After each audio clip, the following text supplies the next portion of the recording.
नमस्कार, स्वाभिमानी न्यूज चॅनलच्या बातमीपत्रात आपले स्वागत। सुरुवातीला जाणून घेऊया आजच्या ठळक घडामोडी। धुळे महानगरपालिकेचे महासभा प्रशासक तथा आयुक्त अमिता दगडे पाटील मॅडम यांच्या अध्यक्षतेखाली झाली आज संपन्न। इच्छापूर्ती गणपती मंदिर येथे 12 बलुतेदार 18 पगड मागासवर्गीय जाती जमातींचा मेळावा झाला संपन्न। धुळ्यात भारतीय कम्युनिस्ट पक्षातर्फे जातनिहाय जनगणना परिषदेचे करण्यात आले होते आयोजन। आता जाणून घेऊया बातमीपत्र विस्ताराने। गेल्या अनेक वर्षांपासून मागणी असलेल्या बदली सभेत कामगारांना कायम करण्याबाबत उच्च न्यायालयाने आदेश दिल्यानंतरही आरोग्य आस्थापना विभागाकडून कार्यवाही करण्याबाबत दिरंगाई केली गेल्याचा ठपका प्रशासक तथा आयुक्त अमिता दगडे पाटील मॅडम यांनी ठेवला। दरम्यान या प्रकरणी सर्वोच्च न्यायालयात दाद मागण्याचा निर्णय आज झालेल्या महासभेत झाला।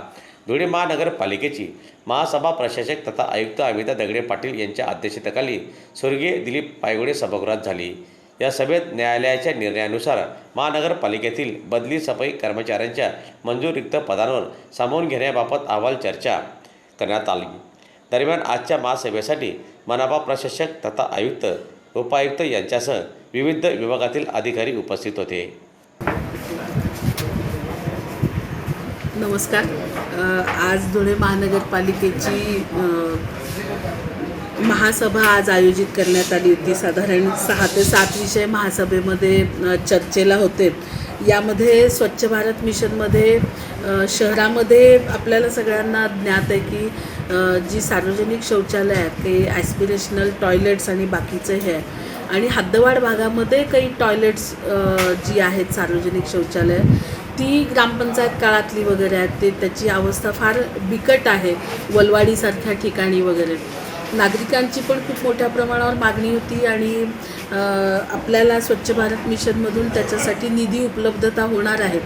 याचाच भाग म्हणून आपण मागे स्वच्छ भारत मिशन अंतर्गत ही शौचालय बांधकामासाठी, मुतारी बांधकामासाठी शाळांमध्ये पण आपल्या ज्या मनपाच्या शाळा आहेत तिथे पण शौचालय आणि मुतारी बांधकामासाठीचा प्रस्ताव आपण तयार केला होता, मागे ठराव केला होता आपण। तो शासनाला आता तो प्रस्ताव पाठवलेला आहे। तर त्या प्रस्तावामध्ये काही दुरुस्त्या किंवा काही त्यांना हमीपत्र किंवा काही आणखी ॲडिशनल ठराव हवे होते, ते सगळे जागा मालकीच्या संदर्भात वगैरे, तर ते आणि मनपाचा हिस्सा भरण्याच्या संदर्भातली कमिटमेंट महापालिकेची, तर हे सगळे ठराव आज आपण पहिले 3 विषय होते त्याच्यामध्ये केलेले आहे।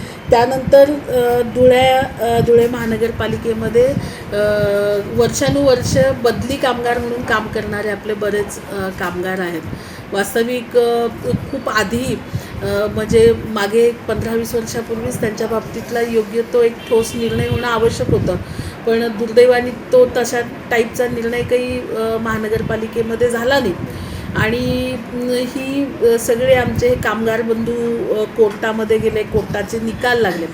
आज जेव्हा आपल्याला सगळ्यांना माहिती की सफाई कामगारांच्या बद्दल पण याच्या शैक्षणिक अर्हतेच्या आणि याच्या पण अटी आता इंट्रोड्यूस झालेल्या आहेत याच्यामध्ये।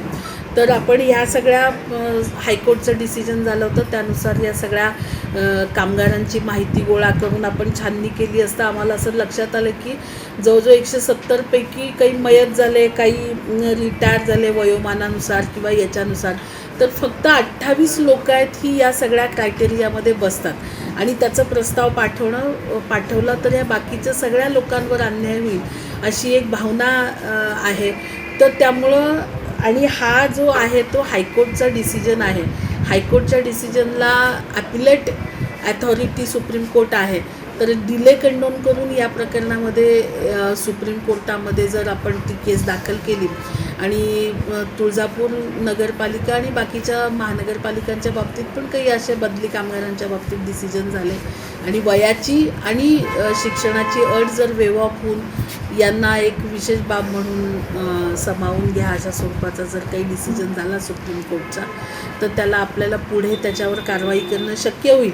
म्हणून हा विषय सुप्रीम कोर्टमध्ये दाद मागण्यासाठी आम्ही दाखल करावा अशा स्वरूपाचा आज मोठा निर्णय आम्ही घेतलेला आहे। तो केवळ संख्या खूप कमी जाते ॲब्सॉर्ब होणाऱ्या लोकांची या बेसिसवर घेतलेला आहे। त्यानंतर रस्ता अनुदानामधून वारेनगर आणि विक्रमनगर इथं रस्ते काँक्रिटीकरणाच्या संदर्भातला एक प्रस्ताव आमच्याकडे आलेला आहे, पण जो जिल्हा नगरोत्थानमधला जो निधी आहे त्याच्यामध्ये हे रस्ते काँक्रिटीकरणाचं काम घ्यावं अशा स्वरूपाचा निर्णय आज आम्ही घेतला. आणि अण्णाभाऊ साठे साहित्यरत्न लोकशाहीर अण्णाभाऊ साठेंचा पूर्णाकृती पुतळा बसवण्याच्या संदर्भामध्ये चा प्रस्ताव आपल्याकडे प्रोसेसमध्ये आहे, ट्यूबमध्ये येतो. तर याच्यामध्ये दरवर्षी आपण तो फेर ठराव करून देतो, नव्याने ठराव करून देतो.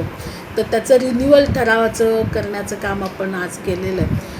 आणि याचसोबत काही महत्त्वाचे विषय श्वानदंशाच्या बाबतीत पण आपण डिसिजन घेतलं आहे, पण ते टेक्निकली पुढच्या आधीचा ठराव रद्द करून पुन्हा ठराव करायचा असल्याकारणाने पुढच्या महासभेमध्ये हा निर्णय निश्चित होऊन जाईल.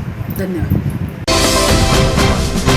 साखरवडवरील सांजोरी फाटा इच्छाप्रतीक गणपती मंदिर येथे आज 12 बलुतेदार 18 पगड मागासवर्गीय जाती जमातींच्या समाजाचा मेळावा आयोजित करण्यात आलेला होता. दरम्यान महाराष्ट्रात आजपर्यंत काही राजकीय लोकांनीच आपले वर्चस्व निर्माण करून ठेवल्याने 12 बलुतेदार 18 पगड मागासवर्गीय जाती जमातींचे लोक राजकीय क्षेत्रापासून वंचित राहिलेले आहेत. त्यामुळे महाराष्ट्रातील राजकीय क्षेत्रातील प्रस्थापितांची मक्तेदारीला संपुष्टात आणून मागासवर्गीय समाजाला पुढे आणण्यासाठी सर्वांनी पुढे यावे असं 12 बलुतेदार 18 पगड मागासवर्गीय जाती जमातींच्या लोकांच्या विविध प्रलंबित विषयासंदर्भात आजच्या या मेळाव्यात सविस्तर चर्चा करण्यात आली. मेळाव्याचे आयोजन अनिल सेठ कांक्रिया, अभिलाल देवरे, ज्ञानेश्वर पाटील, शांताराम दुकडे, अरुण मासुडे, सुवर्णा गर्दे, विकास गर्दे, अरुण मासुडे आदींनी केले होते. तर मेळाव्यासाठी अभिलाल पाटील, जब्बार सिंग राजपूत, ज्ञानेश्वर मासुडे, नाना वाघ, ईश्वर पाटील, डॉक्टर दिनेश माडी, अजय माडी, गोटू सेठ, दिलीप देवरे, समाधान पाटील, बोरसिंग राजपूत, चेतन पाटील, सुरेश अहिरे, आबासाहेब बोरसे, युवराज राजपूत, अभिलाल मोरे, दिवान पाटील आदी मान्यवरांची आजच्या या मेळाव्यासाठी प्रमुख उपस्थिती होती. त्याचप्रमाणे मेळाव्यासाठी तालुक्यातील सर्व पदाधिकारी मोठ्या संख्येने उपस्थित होते. माझं नाव अरुण मासुडे. 18 पगड जाती, 12 बलुतेदार समाज आणि OBC समाज हा सगळं एकत्र करण्याचं काम आम्ही या काही कमिटीने ठरवलेलं आहे. आणि ह्या तालुक्यामध्ये गावागावात, पाड्यापाड्यात, वस्तीत जाऊन आम्ही समाज जागृती करण्याचं जे काम केलेलं आहे, त्या कामाच्या निमित्ताने आम्ही जी आज इच्छापुरी गणपती मंदिराजवळ जी बैठक आयोजित केलेली होती, 18 पगड जाती, 12 बलुतेदार समाज, OBC समाज हे सर्व एकत्र जमून आमचा जो उठाव होता, त्या उठावाला आम्ही आज सगळ्यांनी मनोगत व्यक्त केले. आणि त्यानुसार तर कार्यक्रमाला आम्हाला चांगलं प्रोत्साहन मिळालं. आणि काही प्रस्थापित लोकांनी आमच्या ज्या काही कार्यक्रमाला ज्या अडथळ्या आणण्याचा प्रयत्न केला, पण आम्ही त्या प्रयत्नाला न डगमगता आम्ही आमचा संघर्ष पोचवून आणि आमचा कार्यक्रम आम्ही चांगल्या प्रमाणे आम्ही मार्ग लावला. आज OBC 18 पगड जाती समूहाचा मेळावा गणपती मंदिर येथे आयोजित केला. याच्यासाठी गेल्या 8 दिवसापासून अनिल जैन, अभिलाल देवरे, शांताराम माऊली, अरुण मासुडे, सुवर्णा पाटील, विलास पाटील आणि सर्व समाजाचे ज्येष्ठ तरुण सर्वांच्या यानुसार आम्ही हा मेळावा आयोजित करण्याचा प्रयत्न केला. या मेळाव्याचा उद्दिष्ट फक्त एकच की आपल्या मुलांचं जे शैक्षणिक, राजकीय, सामाजिक जे आरक्षण या माध्यमातून आम्ही चर्चा करावी, शासनापर्यंत आमचा आवाज पोचावा, जेणेकरून विद्यार्थ्यांना NTSBC मागासवर्गीय शिष्यवृत्ती गेल्या 17पासून मिळत नाही. दुसरी गोष्ट म्हटलं तर पवित्र पोर्टलला हा मोठा घोटाळा आहे आणि आमच्या मुलांना नोकरीपासून वंचित केलं जातं. त्याच पद्धतीने आमच्या OBC समाजाला तर 18 पगड जातीला आमच्या हक्काचं जे राजकीय आरक्षण आहे, आमचा मुलगा सरपंच बनतो परंतु तो पंचायत समिती, जिल्हा परिषद, आमदारकी, खासदारकीही मिळत नाही. ही शोकांतिका आहे. म्हणून आम्हाला सगळ्यांना एकत्र येणं ही काळाची गरज आहे आणि यासाठी आम्ही सर्वजण एकत्र येऊन आमचा भविष्याचा पुढील वाटचाल कशी करावी आणि आम्ही या प्रस्थापितांच्या विरुद्ध आमची मोठ कशी बांधता येईल यासाठी आमचा सगळ्यांनी हा प्रयत्न केला. इथंच थांबतो. भारतीय कम्युनिस्ट पक्षातर्फे आज धुळे शहरातील ज्येष्ठ नागरिक संघाच्या सभागृहात जातनिहाय जनगणना परिषदेचे आयोजन करण्यात आले होते। या परिषदेसाठी प्रमुख वक्ता म्हणून ज्येष्ठ विचारवंत प्राचार्य बाबा हातेकर, राष्ट्रवादी काँग्रेसचे शहर जिल्हा अध्यक्ष रणजितराजे भोसले, भारतीय कम्युनिस्ट पक्षाचे सचिव कॉम्रेड वसंत पाटील होते। दरम्यान आजच्या या परिषदेत मान्यवरांनी आपले मनोगत व्यक्त करताना सांगितले, देशात जातीने जनगणना झाली तर देशातील प्रत्येक जात समूहाची लोकसंख्या समोर येणार आहे आणि यामुळे 50% आरक्षणाबाबत जी मर्यादा आहे ती संपुष्टात येऊन आरक्षणाचा तिढा हा कायमचा सुटणार आहे। यामुळे हा जनगणनेचा मुद्दा महत्त्वपूर्ण असून ब्रिटिशांनी 1931ला देशात जातीय जनगणना केलेली होती, असे देखील मान्यवरांनी मनोगत व्यक्त करताना सांगितले। यावेळी विचारमंचावर comrade Hiralal Sape, comrade Popatrao Chaudhari, comrade Shankarrao Patil, comrade Santosh Patil, comrade Nana Patil, comrade Pitambar Patil उपस्थित होते। आजच्या या परिषदेसाठी महिला पुरुष मोठ्या संख्येने उपस्थित होते। अतिशय चांगला कार्यक्रमाचं नियोजन या ठिकाणी केलेलं आहे। विषय अतिशय महत्त्वाचा त्यांनी या ठिकाणी घेतला आहे की जनगणना परिषद, जनगणना व्हावी आणि त्या संदर्भामध्ये शासनाने कामाला सुरुवात करावी, हा अतिशय महत्त्वाचा विषय आहे। तुमच्या आमच्या जीवनामध्ये कधी कधी असं वाटतं की जनगणना झाली नाही झाली तर याचा काय परिणाम होईल। आपल्याला साधा विषय वाटतो, पण तुमच्या आमच्या जीवनावर सर्वात जास्त परिणाम जर कुठल्या गोष्टीचा होत असेल तो जनगणना आहे। आणि जी दर 10 वर्षांनी जनगणना होते तिथं झालीच नाही, 2021ला झाली पाहिजे होती। पण खास करून सर्वांची आमची मागणी आहे की जातनिहाय जनगणना झाली पाहिजे। जातनिहाय जनगणना जी फक्त ब्रिटिशांच्या काळामध्ये 1931 साली झालेली आहे, त्याच्यानंतर कुठलीही जातनिहाय जनगणना झाली नाही।